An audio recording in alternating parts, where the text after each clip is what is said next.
इस्लामाबाद में शांति वार्ता, जो जमीन तैयार हुई थी उस पर फिर से विनाश के बीज बोए जा रहे हैं। ईरान और अमेरिका के बीच फिर से जंग की तलवार खिंचती नजर आ रही है और पश्चिम एशिया के हालात धीरे धीरे नाजुक होते जा रहे हैं। कब, कहां और कैसे एक नए महायुद्ध की चिंगारी भड़क उठेगी, कोई नहीं जानता, लेकिन इतना सब जानते हैं कि अगर युद्ध भड़का तो उसका एकमात्र कारण स्ट्रेट ऑफ हार्मूज होगा, वही समुद्री गलियारा जिसे ईरान ने एक बार फिर से लॉक कर दिया है। ईरान की शर्त है कि पहले अमेरिका वहां से अपनी नाकेबंदी हटाए। ईरान के इस कदम से ट्रंप भड़क गए हैं। अब सवाल ये उठ रहे हैं कि क्या हॉर्मूज की तनातनी पूरी दुनिया को संकट में डालेगी? क्या इस बार अरब एटमी तबाही देखने वाला है? क्या हिरोशिमा के बाद खाड़ी बनेगा एटमी तबाही का गवाह? और अमेरिका और ईरान की ये तल्खी क्या तीसरा विश्व युद्ध कराकर रहेगी? आपके हर सवाल का जवाब इस सुपर एक्सक्लूसिव रिपोर्ट में। शांति वार्ता को लेकर ईरान ने कहा कि वो वार्ता के लिए तैयार नहीं है। जब तक हॉर्मज स्ट्रेट में नाकाबंदी जारी रहेगी, वो बातचीत की मेज पर नहीं आएंगे। हॉर्मज से नाकाबंदी हटने के बाद ही वार्ता संभव है। अमेरिकी मीडिया रिपोर्ट्स के मुताबिक डोनाल्ड ट्रंप ने शनिवार सुबह एक बेहद गोपनीय बैठक की। ये बैठक सिचुएशन रूम में हुई। इस बैठक में युद्ध मंत्री पीट हेग्सेथ समेत बड़े सैन्य अधिकारी शामिल हुए, जिसमें हॉर्मज स्ट्रेट और सीज फायर के बाद के प्लान पर चर्चा हुई। और खास बात यह है कि इस बैठक को लेकर ट्रंप प्रशासन की तरफ से कोई आधिकारिक जानकारी सामने नहीं है। सिचुएशन रूम में मीटिंग के बाद से ही खाड़ी देशों में अलर्ट का सायरन बजने लग गया था, क्योंकि 28 फरवरी को युद्ध शुरू होने से पहले ही सिचुएशन रूम में मीटिंग हुई थी और उसके बाद ईरान में क्या हुआ था पूरी दुनिया ने देखा था। कि अमेरिका समंदर में ईरानी शैडो फ्लीट से जुड़े जहाजों पर एक्शन लेगा। ईरान के इन तेल टैंकरों को अमेरिकी नेवी जब्त करेगी। ये टैंकर समंदर के जिस भी हिस्से में होंगे, इन्हें वहीं से पकड़ा जाएगा। अमेरिका का टारगेट ईरान के सभी तेल टैंकरों को अपने कब्जे में लेना है, ताकि ईरानी तेल निर्यात पर फुल स्टॉप लगाया जा सके।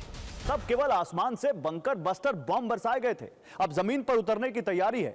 और अब तो अमेरिकी विदेश विभाग ने भी संकेत दे दिए हैं कि अब बातचीत का समय चला गया है और एक्शन की बारी है। ईरान के खिलाफ अमेरिका ने इस बार की जंग को दो मुख्य कारणों से शुरू किया। पहला, ईरान में इस्लामिक शासन का अंत करना।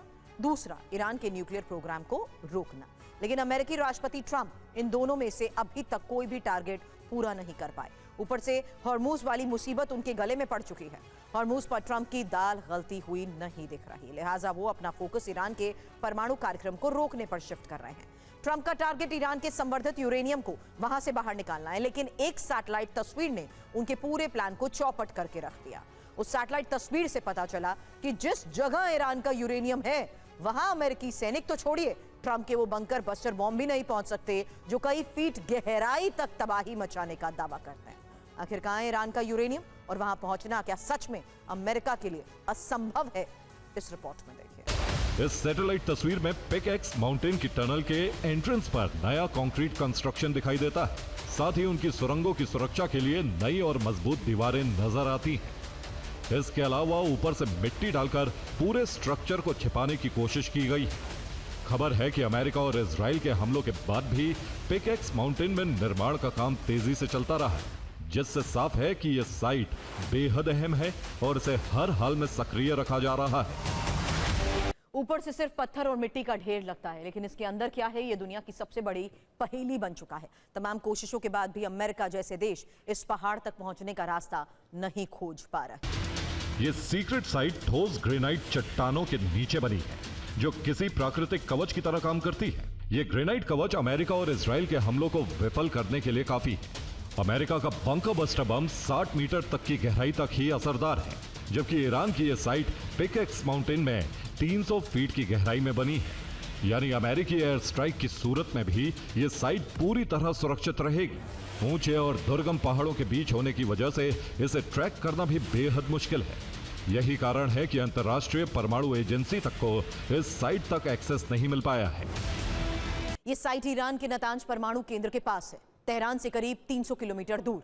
ट्रक, क्रेन और कंक्रीट मिक्सर लगातार काम में लगे हैं, यानी ईरान पिकैक्स वाले प्रोजेक्ट को हर हाल में पूरा करना चाहता है। और अब बात हॉर्मूज को लेकर IRGC और ईरानी सरकार के बीच मतभेद की करेंगे, जिसने इस्लामाबाद में होने वाले दूसरे दौर की वार्ता पर ग्रहण लगा दिया है।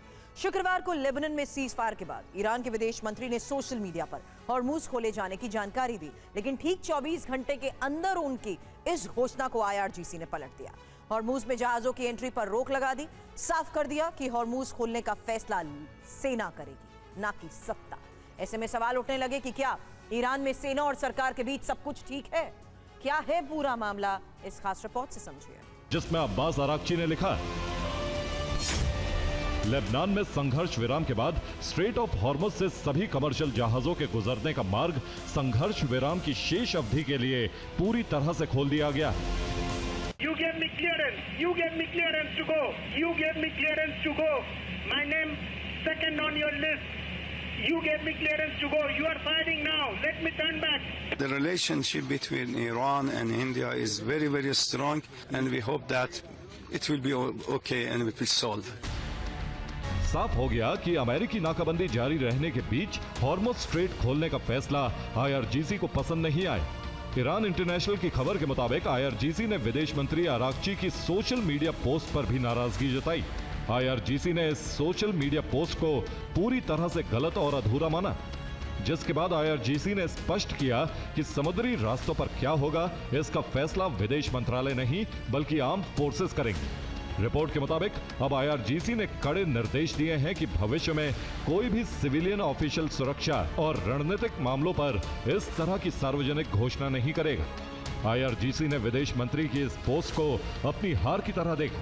हॉर्मुज स्ट्रेट खुला है या बंद और इसे नियंत्रित करने वाले नियम क्या होंगे, ये फील्ड पर तैनात फोर्स की तरफ से तय किया जाएगा, न कि सोशल मीडिया से। अराक्ची का पोस्ट आधी अधूरी जानकारी पर पब्लिश किया गया, जिसने कई तरह की गलतफहमियां पैदा कर दी। बिना किसी मौखिक या कम से कम पर्याप्त लिखित स्पष्टीकरण के इस तरह के पोस्ट जारी करना समझदारी की कमी दिखाता है।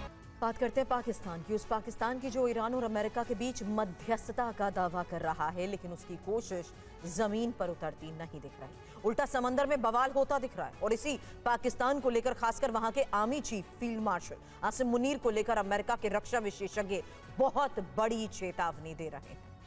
उन रक्षा विशेषज्ञों की ट्रंप को चेतावनी है कि मध्यस्थता की आड़ में आसिम मुनीर उन्हें बहुत बड़ा धोखा दे सकते हैं। अमेरिका में आसिम मुनीर के लिए रेड फ्लैग शब्द का इस्तेमाल किया जा रहा है, यानी वो शख्स जिस पर जरा भी भरोसा नहीं किया जा सकता। अब गेंद डोनाल्ड ट्रंप के पाले में है। वो अपने देश के रक्षा विशेषज्ञों की बात मानते हैं या अमेरिका का रहमो करम पर चलने वाले पाकिस्तान के आर्मी चीफ की। सवाल खड़े हो रहे हैं कि क्या आसिम मुनीर मध्यस्थता की आड़ में डोनाल्ड ट्रंप को गुमराह कर रहे हैं?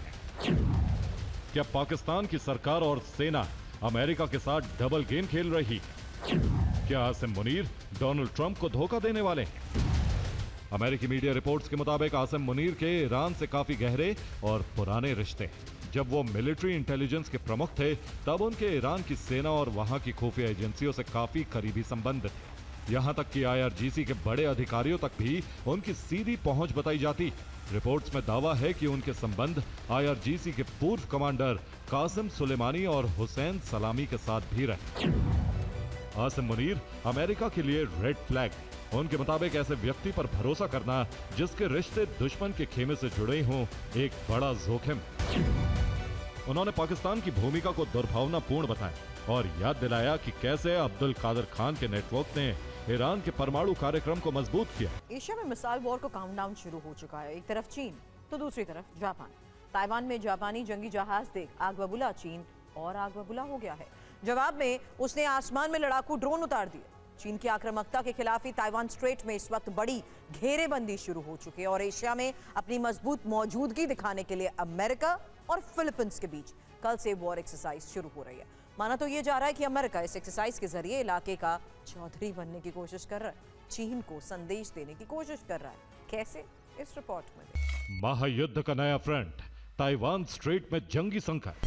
जापान ताइवान US शुरू दबदबे की नई रेस। जापान पर भड़का ड्रैगन, जिनपिंग का अल्टीमेटम। और इस चक्रव्यूह को रचने वाले हैं अमेरिका, जापान और फिलीपींस, जिसके लिए जापान ने हेलीकॉप्टर कैरियर JSISE को भेजा है।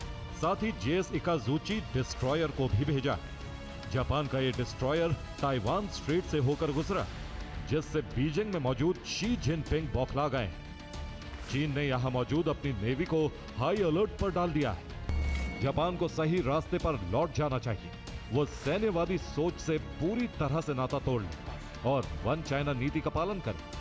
दोनों देशों के बीच हुए समझौतों का सम्मान करें, वरना चीनी सेना किसी भी बाहरी दखल का जवाब देने के लिए तैयार है। जापानी वॉरशिप का यह ट्रांजिट ठीक उस वक्त हुआ जब चीन 1895 की शिमोनोसेकी संधि की सालगिरह मना रहा था। इतिहास के पन्नों में यह चीन के लिए एक गहरे घाव जैसा है। इसी ऐतिहासिक संधि के तहत चीन को मजबूरन ताइवान और पेस्काडोरेस द्वीप जापान के सामने सरेंडर करने पड़े थे।